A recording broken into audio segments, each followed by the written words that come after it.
Olá, muito bom dia. Muito obrigado mais uma vez pela sua companhia.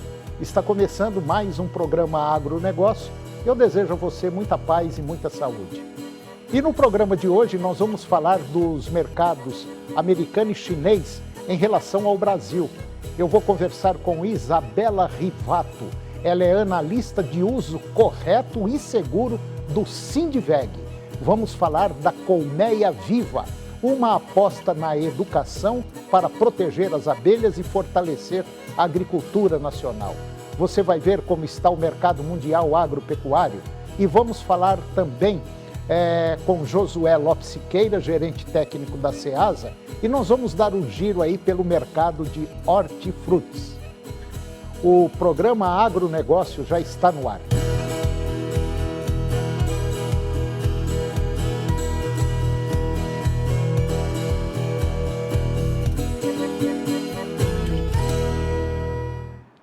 Eu começo o programa de hoje falando do mercado mundial agropecuário em um cenário internacional de incertezas. O Brasil mantém o ritmo de crescimento e consolida a sua posição como fornecedor confiável, estável e seguro. A estratégia de abertura, ampliação e diversificação de mercados, somada ao diálogo permanente com parceiros comerciais, sustenta a competitividade do agro e reforça sua presença mundial. Exemplo disso é que, mesmo com a queda nas cotações da soja em grão, açúcar, celulose, algodão, o setor manteve as receitas cambiais. O Brasil segue reafirmando seu papel na promoção da segurança alimentar mundial e no fortalecimento do comércio internacional com regularidade de oferta, sanidade, qualidade reconhecida e compromisso com a sustentabilidade. De janeiro a julho, as vendas externas do setor somaram 97,5 bilhões de dólares, em linha com o mesmo período do ano passado. E nesse período, os produtos fora do núcleo tradicional da pauta exportadora cresceram 21% em valor. Desde o início da atual gestão, foram abertos 399 novos mercados para produtos agropecuários e realizadas mais de 200 ampliações de acesso, sendo 13 dessas aberturas registradas em julho. E agora vamos comentar do mercado americano e também do mercado chinês em relação ao Brasil.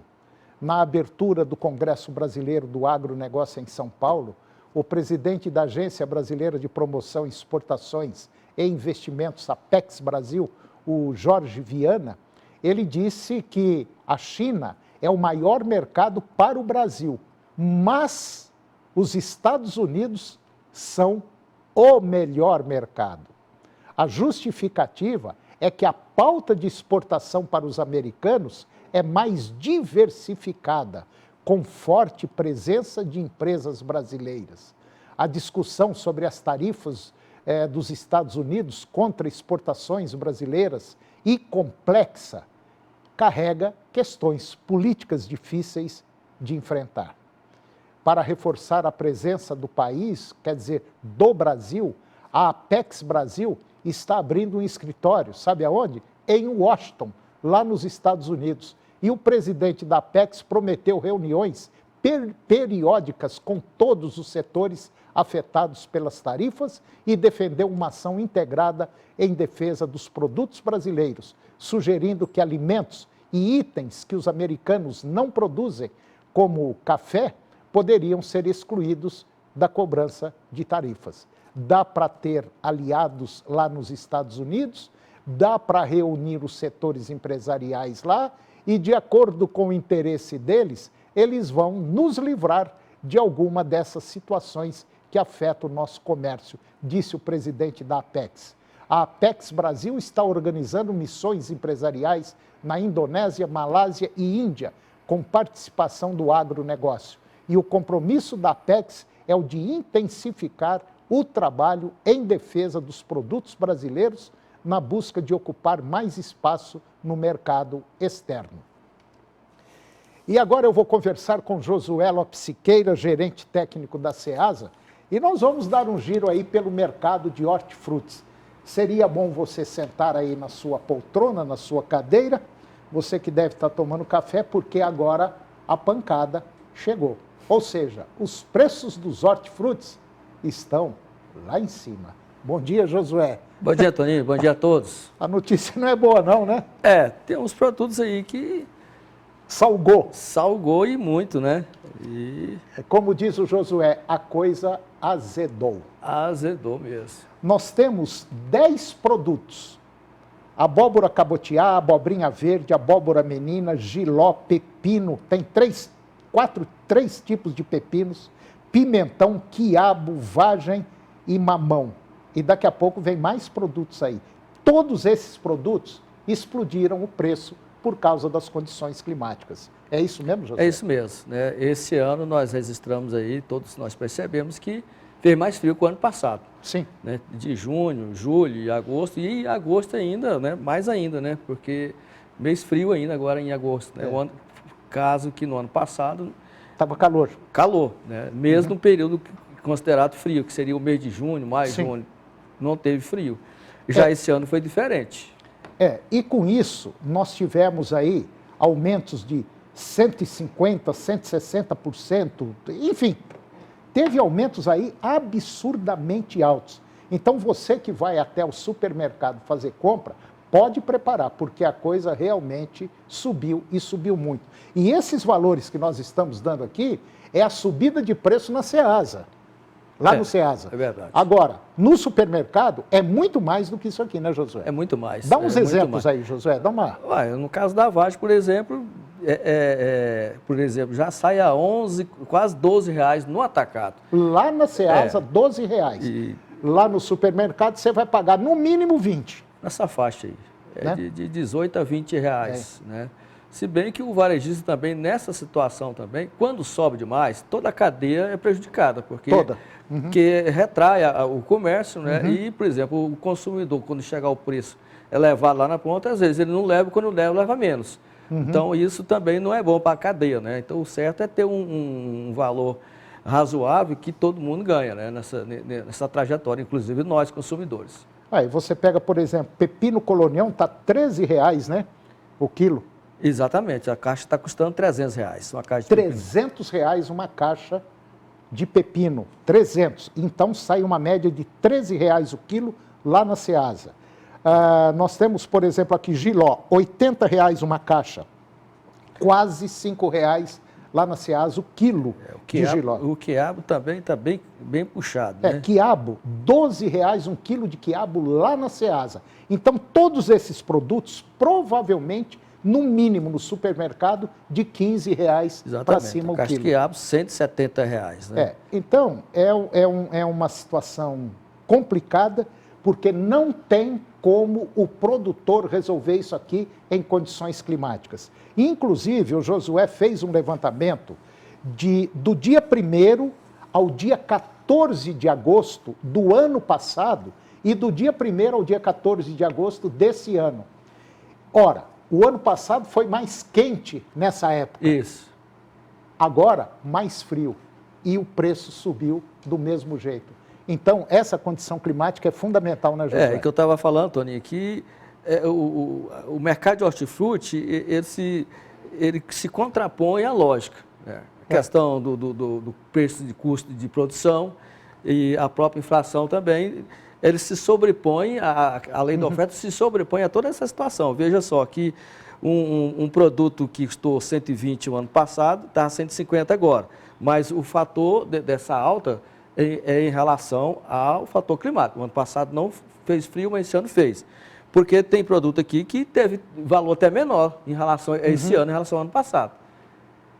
Tem produto aqui que ou empatou, ou às vezes ficou até menor do que o ano passado. Então, resumindo tudo isso aí, quem vai pagar esse preço, infelizmente, é você que está nos acompanhando e basicamente são quase todos os produtos. E se o frio continuar mais um pouquinho, pode ter certeza absoluta, aí vem chuchu, tomate, batata, beterraba, tudo isso. Você viu o pimentão aí? Vai lá R$50 o ano passado, agora deu 120. Pois é, uma caixa de pimentão. E quanto que estava o quilo agora? É a caixa de 10 quilos, né? Agora Nossa. sai a R$12 o quilo. R$12 o quilo. Então você vai pagar por volta, para não pagar nada, para o supermercado fazer uma graça, R$15, R$16 o quilo. Então, realmente, Josué, não está dando para brincar não, né? Tá não. Mas aí o consumidor tem aqueles dribles, né? Os dribles. Os dribles, né? Tem a cenoura, tem a beterraba, que ainda está com preço bem acessível, né? A mandioca, os tubérculos em geral, batatas e tubérculos ainda está com preços ainda bem acessíveis ainda, pelo menos por enquanto. E se continuar o frio, pode ter certeza absoluta que as coisas vão subir e vão subir muito. E tem uma notícia não muito legal aí. Saiu agora, nessa semana, um documento do Instituto Nacional de Meteorologia prevendo que nós teremos pouca chuva para a região centro-oeste e norte do Brasil. Em contrapartida, a região sul, muita água. E isso não é bom, infelizmente, para as lavouras produzidas aqui na região centro-norte do país. E principalmente os hortifrutis, né, José? É uma pena, né? É uma pena que nós vamos pagar um valor muito alto ainda a continuar essa situação climática. E aí vem as outras coisas também, vem melancia, vem mamão, vem maracujá, vem tudo. Certo, Josué? Certo, é isso aí mesmo. Aí depende, fator climático é tudo aqui no segmento do hortifruti, do setor produtivo, e ele dita as normas, as regras. Então, ela vai ditar tudo isso aí. Então, a depender da situação climática, nós vamos ter um cenário assim ou diferente também. Uma coisa interessante é que quando a gente vai ao supermercado, parece uma igreja. Você só ouve assim, meu Deus, credo em cruz, Ave Maria, meu Jesus, está tudo caro. Infelizmente, é mais ou menos desse jeito. Josué, obrigado. De nada. E depois do intervalo eu vou conversar com Isabela Rivato, ela é analista de uso correto de seguro do Sindiveg. E nós vamos falar da Colmeia Viva, que é uma aposta na educação para proteger abelhas e fortalecer a agricultura nacional. Nós voltamos já, é um minuto só.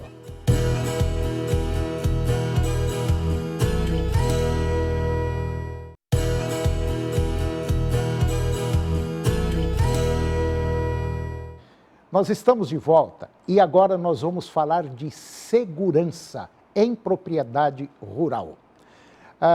Você já que cuida de fazenda, da produção ou do seu negócio rural, sabe lidar com várias empresas ao mesmo tempo.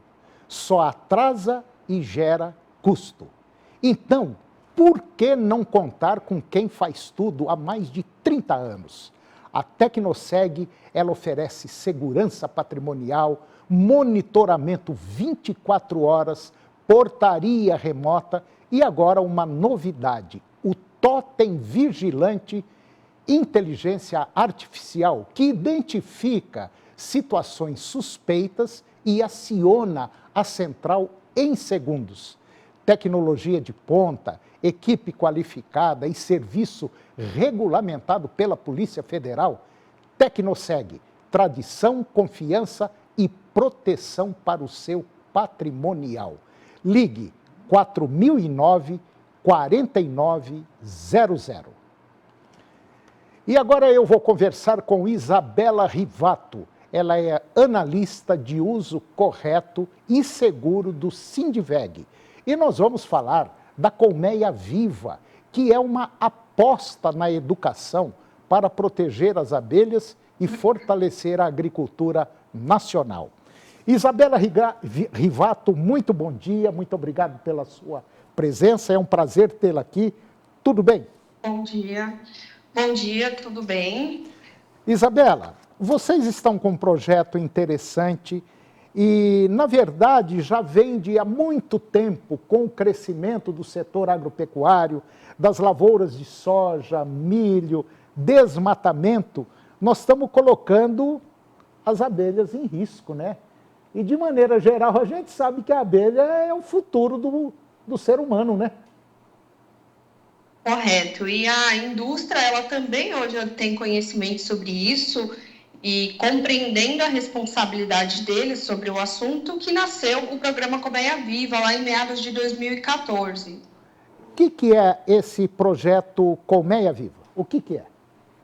Então, o programa Colmeia Viva, ele nasceu inicialmente do reconhecimento das empresas, dessa necessidade de proteger os polinizadores.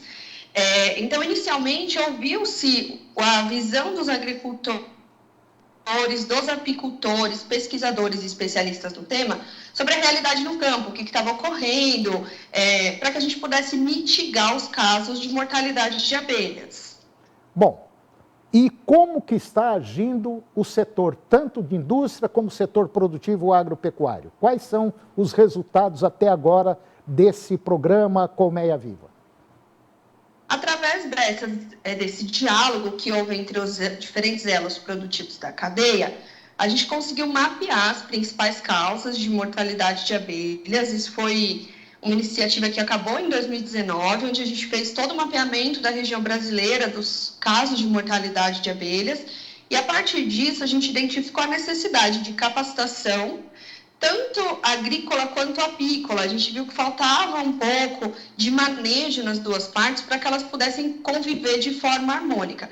E o diálogo é a chave disso, porque muitas vezes os dois elos eles não conversam, um não sabe da existência do outro nas proximidades, e isso que é o grande problema. Então, reconhecendo esse problema, a gente tem iniciativas de capacitação que podem ser online, através de uma plataforma gratuita de treinamentos que o Sindveg disponibiliza, tanto para agricultores quanto para apicultores, através de palestras também, que podem ser parcerias com agências de defesa agropecuária ou mediante solicitação em alguma região que tenha caso de mortalidade, a gente vai até a região para conversar com o pessoal, ver o que está acontecendo e fazer palestras para que o manejo melhore.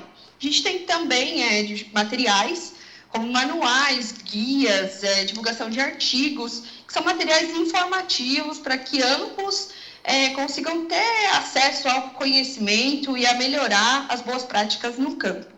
Quer dizer, de maneira geral, o que a gente observa é o seguinte: está faltando educação, está faltando informação, está faltando vontade, porque parece que já tem vários estudos demonstrando que, se nós exterminarmos com esses insetos polinizadores, por exemplo, basicamente nós não vamos ter, vamos falar assim um português bem rasgado, nós não vamos ter comida, né?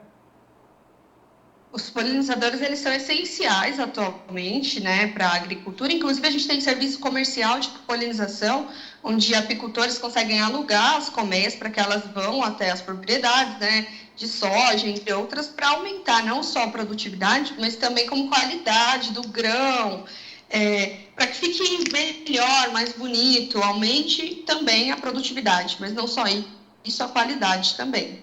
Agora, então, são essenciais. Sim. Existe algum trabalho, por exemplo, feito em escolas com jovens, mostrando a importância desses polinizadores na produção de alimentos? Alimentos e frutas, né? Vamos...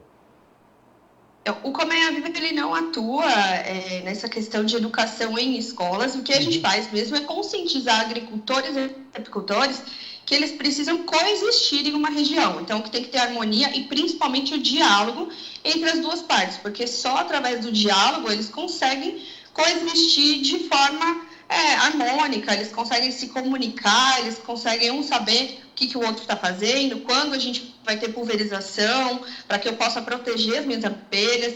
Se eu não sou informado de quando vão ocorrer as pulverizações, minhas abelhas ficam expostas, e isso é um problema. Então, a gente trabalha nesse elo, agricultor e apicultor.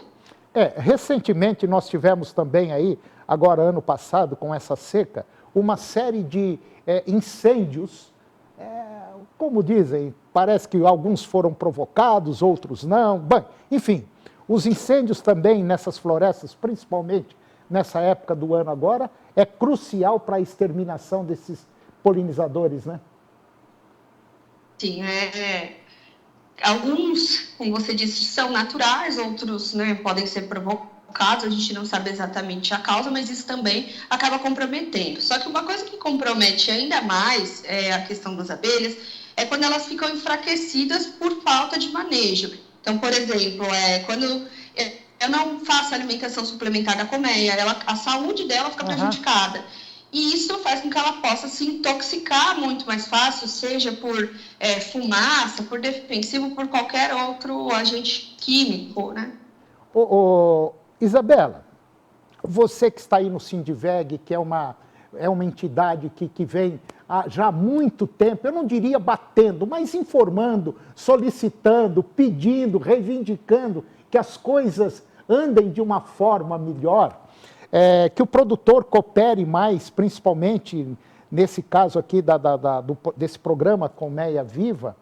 Você tem uma ideia, assim, o Sindiveg tem uma ideia, vamos dizer, da destruição desses polinizadores, da quantidade, porque há alguns anos para trás era muita coisa que a gente tinha. Hoje, com a entrada da cana, principalmente, destrói tudo, né? Vamos falar num português bem rasgado assim. O Sindiveg tem uma noção da quantidade de extermínio desses polinizadores? O Sindiveg ele tem uma assistência técnica, um 0800, e tem também parceria com agências de defesa agropecuária, estadual, federal, entre outras. A partir desses órgãos e dessa assistência técnica, que é um número de 0800, a gente fica sabendo dos casos de mortalidade. Então, seja o apicultor ou o agricultor da região pode entrar em contato com a gente por meio do 0800, ou até mesmo as agências de defesa entram em contato para informar se está tendo algum problema em alguma região, e a gente vai até a área para entender o que está acontecendo. Entendi. Então, hoje a gente faz esse mapeamento pelo contato que a gente tem. Então, quando alguém entra em contato conosco, alguma agência ou alguém nos liga. Bom, recentemente, deve ter mais ou menos umas 2 semanas, eu estava conversando com um apicultor, até ele faz várias feiras aqui em Goiânia, ele vende mel. E eu perguntei, como é que está o mercado? Ele falou, rapaz, está começando a ficar complicado. Nós estamos começando a cair a nossa produção, a nossa produtividade, por causa da lavoura. O pessoal não respeita, põe veneno mesmo, joga com avião, e inclusive eu perdi umas 10 caixas agora recentemente, que eu estava perto de uma lavoura de milho, e não tem jeito, o pessoal não respeita. Então eu quero aqui fazer até um apelo a você que é produtor rural, você às vezes não tem conhecimento da importância desses polinizadores para a sobrevivência da raça humana. Se nós acabarmos com os polinizadores, pode ter certeza absoluta, vai cair radicalmente a produção de grãos, de frutas e uma série de produtos que nós utilizamos para sobreviver. Acho que é mais ou menos isso, né, Isabela? Mas é importante ressaltar que através do diálogo é possível conviver as duas atividades em uma mesma região. Então, o produtor sabendo onde estão os apiários, ele consegue comunicar ao apicultor quando vão ocorrer essas pulverizações, e assim o apicultor consegue se proteger, retirando ou fechando as colmeias. Então, a gente tem alguns cases de sucesso, onde, através do diálogo, reduziu drasticamente, inclusive não existe mais em algumas propriedades casos de mortalidade por conta desse diálogo, onde os dois estão na mesma página, vamos falar assim. Resumindo, um pode ajudar o outro, um a produzir mel e outro a produzir, inclusive, mais grãos, correto? Correto. Tá certo. Isabela Rivato, analista de uso correto e seguro do Sindiveg, muito obrigado pela conversa, foi excelente, gostei muito. E o que precisar, o nosso programa está à sua disposição. Pode entrar em contato, que nós temos o maior prazer em atendê-la, ok? Muito obrigado. Muito obrigada, Sindiveg agradece o convite. Obrigado. E o programa de hoje chegou ao fim. E eu termino o nosso programa com a seguinte frase: a mente não é um recipiente que deve ser preenchido, mas sim um fogo que deve ser aceso. Muito obrigado pela sua companhia, que Deus os abençoe e até o próximo programa.